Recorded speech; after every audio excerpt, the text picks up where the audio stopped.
हम शांति, संप्रभुता और स्वतंत्रता पर फोकस कर रहे हैं। ये H1B नीति जो है वो अमेरिकी IT क्षेत्र में सरमायाकारी या निवेश प्राथमिकता देने की नीति है।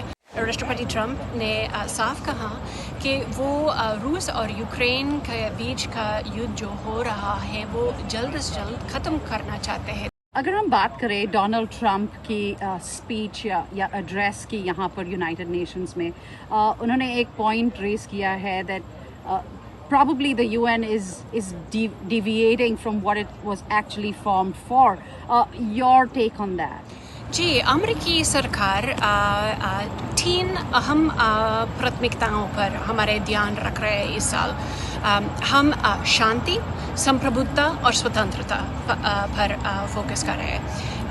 और हम समझते हैं कि ये ना सिर्फ संयुक्त राष्ट्र के फाउंडिंग चार्टर के आधार है बल्कि एक समृद्ध, स्थिर और शांतिपूर्ण दुनिया का आधार है।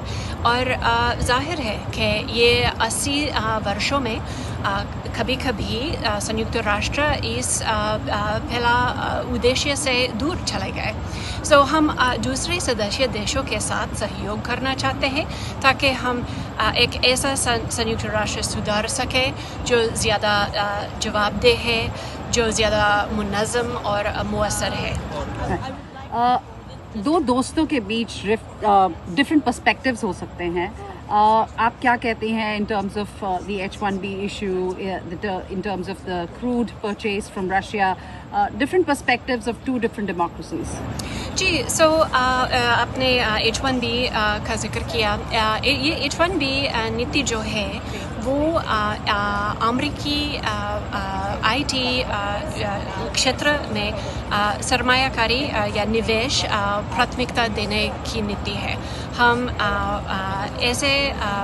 अमेरिकी नागरिकों में सबसे पहले प्रशिक्षण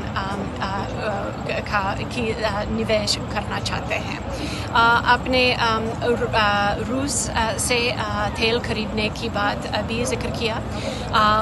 राष्ट्रपति ट्रंप ने साफ कहा कि वो रूस और यूक्रेन के बीच का युद्ध जो हो रहा है वो जल्द से जल्द ख़त्म करना चाहते हैं ताकि और जीवन ज़ाया ना हो जाए।